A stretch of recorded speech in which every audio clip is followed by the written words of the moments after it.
বৃষ্টির সন্ধ্যেবেলা একদিন তিনজনে নিউ টাউনের দিকে বেরিয়ে পড়লাম। City centre to coffee house এগুলো তো যাওয়া হয়। এইটা খুব দেখছি ইনস্টাগ্রামে, ইউটিউবে নতুন ওপেনিং হয়েছে 8 ডে কাফে। এটা ময়দানের কাছেও আছে। এটা নিউ টাউনে ওপেন হয়েছে। অ্যাম্বিয়েন্সটা খুবই ভালো, আউটডোর সিটিং এরিয়াও আছে। আর দুতলার কাফে, দুটো ফ্লোরই সিটিং।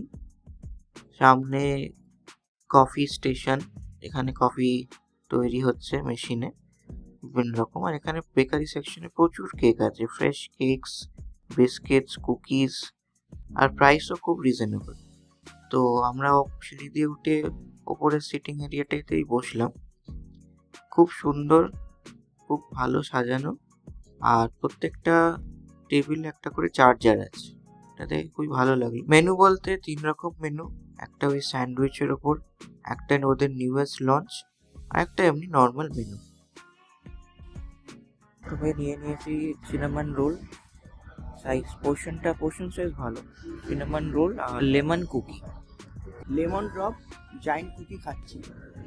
তা ওপরে কুকি কিন্তু ওপরে একটা ছড়ানো আছে ক্রিমের মতন। সেটার গন্ধটা স্মেলটা খুব ভালো, মানে পুরো গন্ধরাজ লেবু যেমন গন্ধ হয় সেরকম। ড্রিঙ্কসের মধ্যে নিয়ে নিয়েছি peppermint hot chocolate with extra whipped foam, affogato মানে আইসক্রিম, আর কফির ওপর আইসক্রিম অ্যাফোগাটো।